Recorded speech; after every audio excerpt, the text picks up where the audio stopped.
Hello students, a very good morning. For today let's discuss again the integration topic that we were discussing in last class. So here as in last class we were discussing what is integration. So you have seen there whenever your any function that is going to be sum up or increasing from a limit to limit, then that time we were saying it was integrating. Like simple, if I will not say any limit, suppose you have to just find out the sum of all real numbers. So all real numbers, how can you find out their sum? You can easily find out by using integration of the function. So that I will told you already, and some of the rules I have told you there also. Now let's discuss the rest of the part of integration, that is next rule. So here number I will not mention exactly. So here the next rule we have, that is integration of, we have I think seen x power n, that's integration, and e to the power x, that's integration we have seen. So the next one, let's now see the integration of trigonometrical function first. So integration of sin x, here this one is in this case equal to minus of cos x. So this is just opposite as in the case of differentiation we are seeing. And one more thing students, if you have to integrate the differentiation of x, suppose this is your integration differentiation of x power n, then these variables, the operator actually we are saying ddx and integration, these two are reciprocal to each other. This will cancel out and finally you will get x power n. So this you should have to keep in your mind. This is simple. Integration is reciprocal or invert of, actually not reciprocal, I don't have to say that. This is inversion of the differentiation. So here in this case of cos x, suppose for example I will tell you, you know that differentiation of cos x, that is equal to minus of sin x. Yeah? Now if you will just take the integration sign on both sides, so here this minus sign you can impose here also, and as I just now told you, the dx and integration will be cancelled out.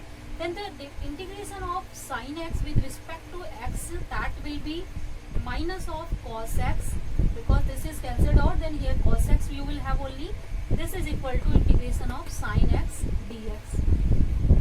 So this is now the value of our son. So easily you can understand that you can calculate the formula by using the differentiation rule also, because in differentiation all the formula you have learned, so you can use directly this one. Next one, the second case here, you can calculate cos of x integration of cos x dx, that is equal to now sin x. In the same manner you can derive by yourself other trigonometrical functions, what will be its integration by the same method. Yeah, I think. Now let's see some of the rules that will be applied here, and before telling that rule, let's see how many types of integrations we have. So here first of all, integration you have understood, and here one more thing, one more name will appear here, that is called integral. So the function that you are integrating, here integration is defined as I is equal to fx dx. Here this function fx is integrating, so with respect to x here. So this fx is known as integral, that is to be integrated. So this is to be integrated, and this is the operation that will integrate it. Clear? So this is called now integral. Name will appear, that's why I will tell you. Now the integration is of two types. The first one, integration is definite integration.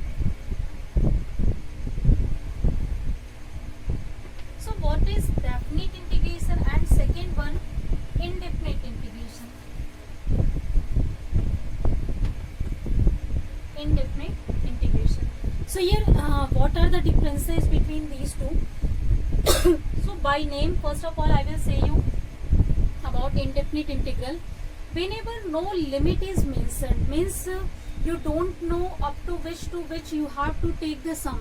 Simply you have to take sum of infinite number of systems, then that time what will be the sum of that one, that is called indefinite integral. So indefinite integral, second one is showing simply y is equal to sum of this one fx dx. So this is the way to show indefinite integrals. Next one, if you will integrate this one, then some of the function, additional function, you will obtain something. Suppose f of x1 you have obtained after integration. Here a constant will be added, that is called the constant of integration. So this will be fx1 plus c now. Next one, like before just saying the next one, I will just tell you one of the example here for the case of indefinite integral. Suppose a question is given to us, that is you have to integrate sine of x dx.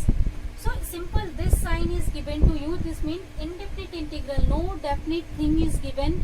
So it's a differentiation will integration will be equal to cos of x, and here one of the constant that we will add here in this indefinite integral to make it definite, actually to make it limited, make it validating.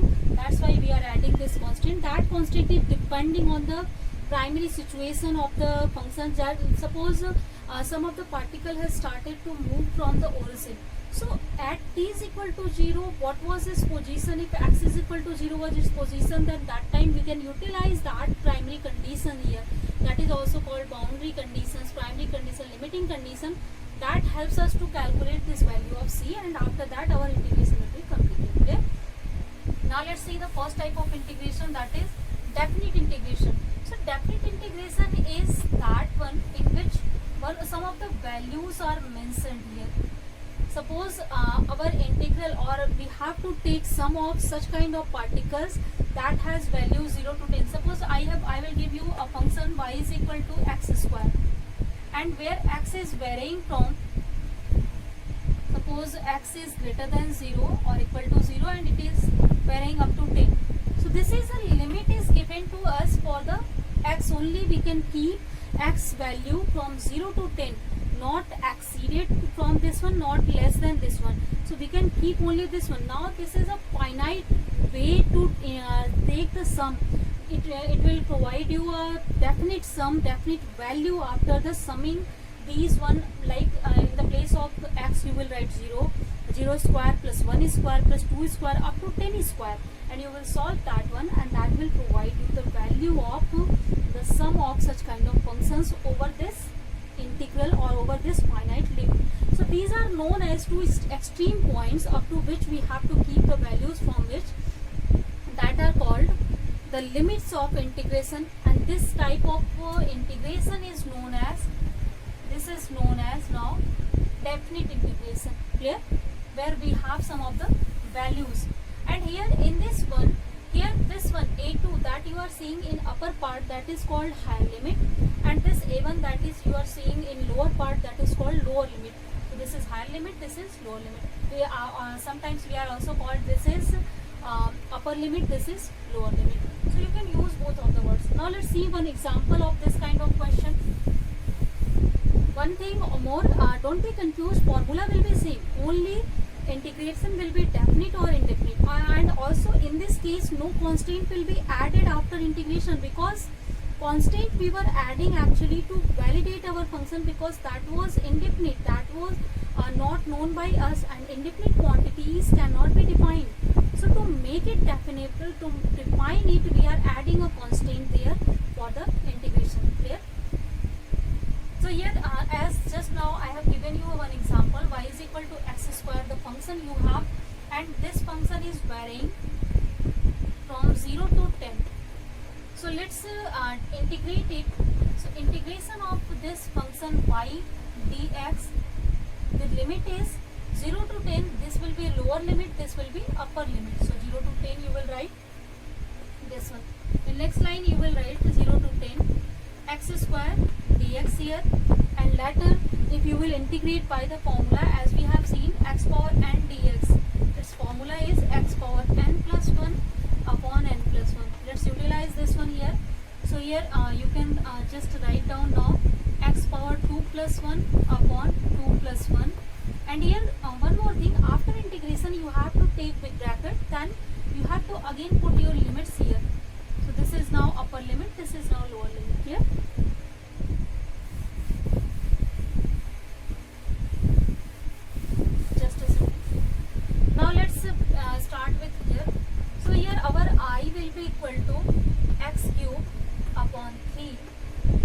0 to 10. Now next line, in next line what you have to do, first you have to put upper limit. So this upper limit, if you will put, this will be 10 to the power 3 and 1 by 3 as it is constant. You can take outside also. If you are confused, then you can write 1 by 3 here also. Yeah, take common because this is constant. So this will be 10 cube. Then you have to put minus sign. Then you have to put lower limit in this one. So this will be 0 cube. I think this is now clear. First you have to put upper limit here as it is in place of x. Then solve it. Then take minus sign. Then put lower limit here. So here as you will solve it, this will be 10 cube upon 3. It means that it will be 1000 by 3. So this value you can see now, this is definite value. So we have got a definite particular value in the case of definite integrals. That's why it is known as exactly definite integration due to its definite properties. So I think both types of integration is now clear. Now next one, let's see some of the methods of integration. Like we have seen the methods of differentiation, in the same way we have methods of integrations. So let's see now here methods. So for the methods of integration, first of all, let's again see the method that we have adopted even in differentiation, that is by substitution.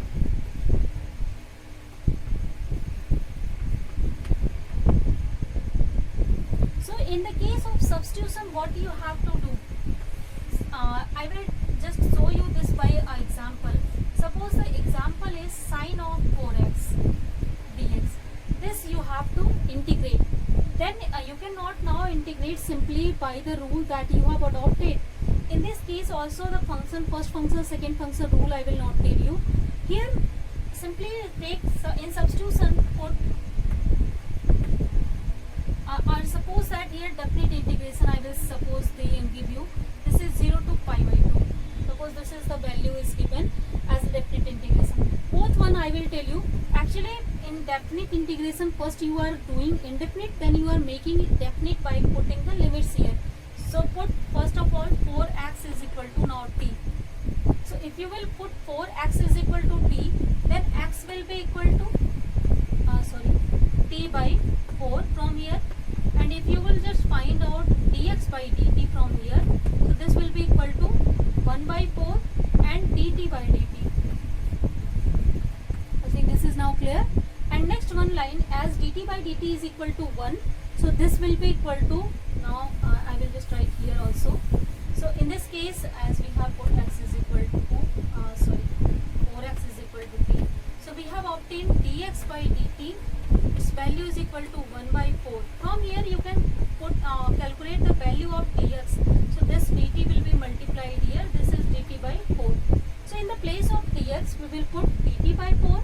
In the place of 4x we will put t here. So just to take this one for the instant, later I will tell you with the help of this one.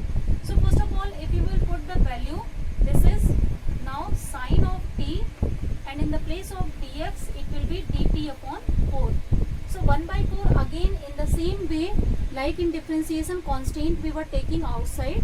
So here also we will take this constant outside. This will be 1 by 4 sine of t dt. Now you can apply the formula. You know sin x dx value is integration is minus of cos x. So directly let's write down that one.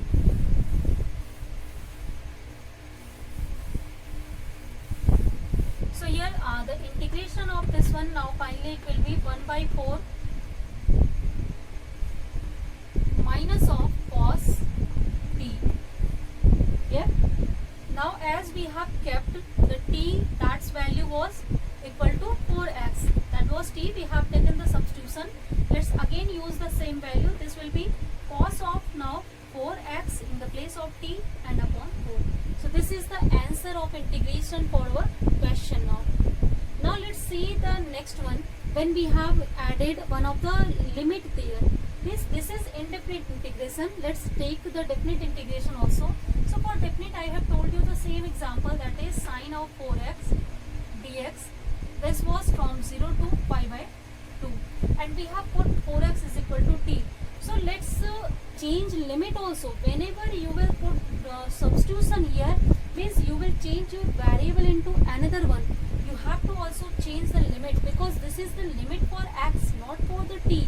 So first you have to make your limit in the terms of t before integration of this one.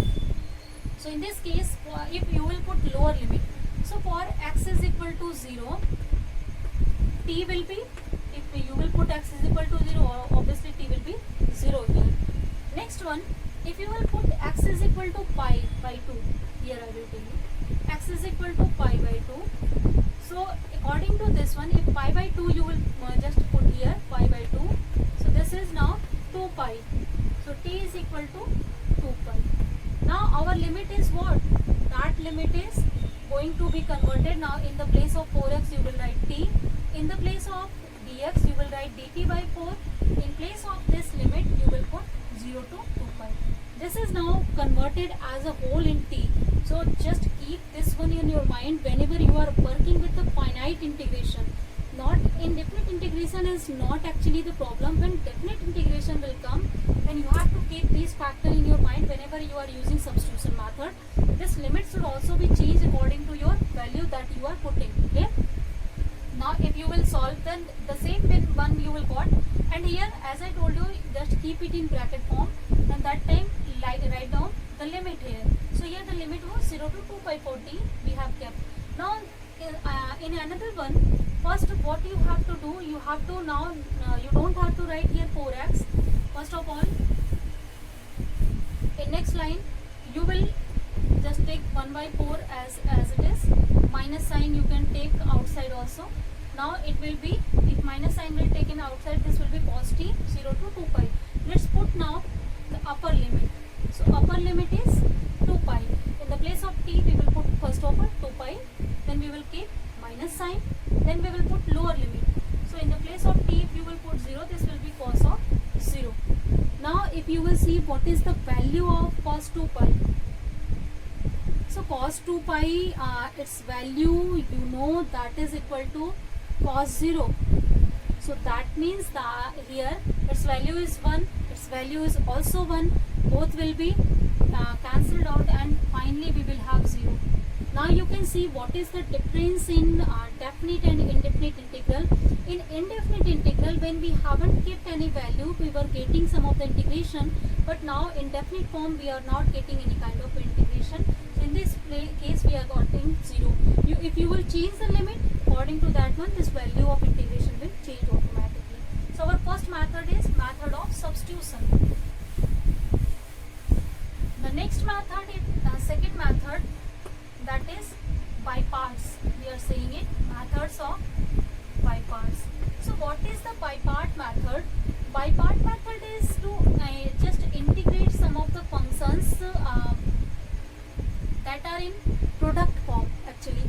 So if suppose your function is this one, in this function you have some product of two of them. Suppose you have y1, y2 in product, and you have to integrate them with respect to dx. Now how can you do it? So just like in previous case we have used the product case, here we are going to use the product form to integrate the product by parts. So here in the by parts what we are doing, first of all any of the y1 or y2 you are free to choose any of them, you can take outside, then actually not outside, you have to just integrate that one. So first of all you will just integrate y1 dx, then next one any of them you can just put outside. Actually the process is same, you can take anyone. So means ye this between this y1 and y2, among these two you can take any of the function, and most suitable that function you have to keep the outside, in which whenever you will apply in the next step it can be reduced. So the next step after this one is minus of integration sign, and after integration first we have to here write the differentiation, and this function that we have taken outside, this function will be now differentiated, and in the product of this one again the differentiation sign will be here. This is in the integration already, means integration into integration, this is we are saying, and again you have to integrate y1 dx. So this is as whole be our formula. Again I will write it by some more clear way, so just note it after that one. So let's see now. This is our I1. I is equal to, I have told you, y1 y2 dx we have, and now suppose y1 I have taken outside, then we have to integrate y2 with respect to dx, then put minus sign, then again just write down the integration sign, then ddx of y1 now you will say take, and then in product integration of y2 dx you will say take, and this whole will be again integrated with respect to x. So I think this is now clear. This formula is little complicated, but this is very effective formula to calculate the integration of the product. So let's see one example here. Suppose we have one example, x e power x dx. We have to integrate this one. So here in this case of integration, here we are seeing these are in the form of product. So let's now see in case of this one. First what we have to do, we have to take one function outside. Any of the function you can choose, but as I told you, you have to take that function outside in which if you will apply the differentiation in this state, that can be reduced. So you know that the differentiation of x with respect to x is 1. This is reduced. So that's why I will take x as outside. This can be achieved actually. What function you have to take outside, you can achieve that one by the practice only. So practice number of questions that will help you to understand which of the function you have to take outside. So this x here you will put, then e power x dx, let's write it as it is, then minus sign let's put, again integration sign let's use, then ddx of this function will be here x, then again in integration e to the power x dx will be here, and as a whole dx will be here. So I think this value, first of all writing section is now clear, so I will rub just this one again. Now here if you will just calculate again the value of I, so this value of I is now from here, if you will just calculate or integration of this one, so you know that integration of e power x is again e power x, so this factor will be as it is. Now minus of this one, if you will see, so this here, this one value dx by dx, this will be equal to 1, so directly you can write 1, and here if you will solve, so this will be value equal to now e to the power x. So finally our value is what? 1 into e power x, again e to the power x dx. So its integration is e to the power x. Means the simple solution of this type of equation is ax minus 1 e power x. This is the integration of the product that is given to us. So that is very easy method, very effective method of by parts to integrate the product form here. Students, what you can do, you can just again see the methods whenever you have additional integration, means like addition of differentiation you have seen. So in the same way you can just calculate like suppose for example I will tell you we have to integrate a plus b dx. Here this kind of integration is given to us, then its value is equal to a dx plus integration over b dx. Now it means that like the differentiation or integration will be distributive nature of also. So here again suppose if minus sign we will have in place of plus, here minus sign, so here also it will be minus sign. So I think the addition and difference of any function is given, then that time if you have to integrate it, that is now I think very clear to you, and this is very easy method. And product I have told you already, and if division you have any kind of, then in that division again you have to utilize by parts method there also. So you have to utilize part method, like the function you have to choose to put outside, that should be that kind of function that can be reduced after the differentiation in the next step. So this was as a whole about the mathematical tools that we will use in the physics. So basic mathematical tools that we are using, that are like linear equations, quadratic equations, graphs we are using, dimension knowledge we are using, and simple some of the geometrical knowledge we are using. So number of your basic mathematics knowledge we will utilize here. The additional knowledge that we have used, that was here integration and differentiation. One more case here that is left. Let's see that one. That is binomial expansion.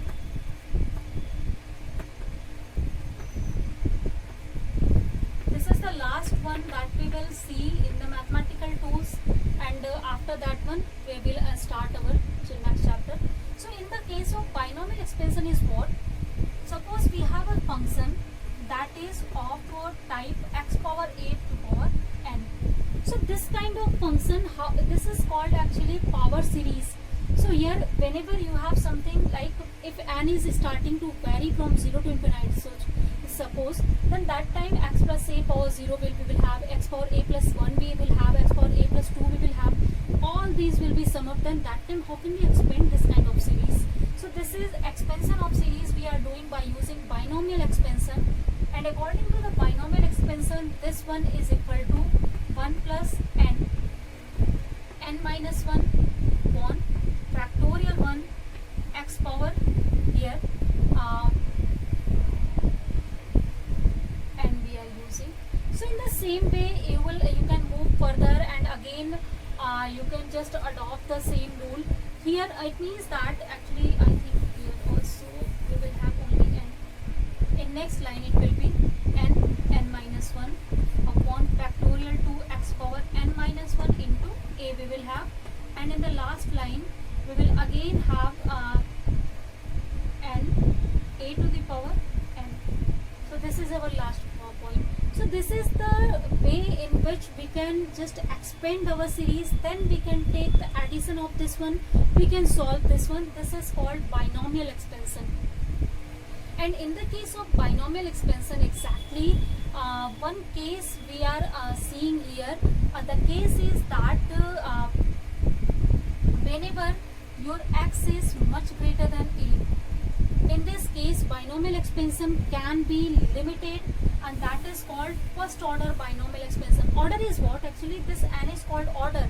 When we are putting n is equal to 1, that is called first order in expansion. When we are putting n is equal to 2, that is called second order expansion. Means if you will just suppose you have the value x power a is power 1, so its value is simple x power a, nothing you will get. But whenever you have x power 2, then quadratic equation you can use, you know already, x power a whole square formula.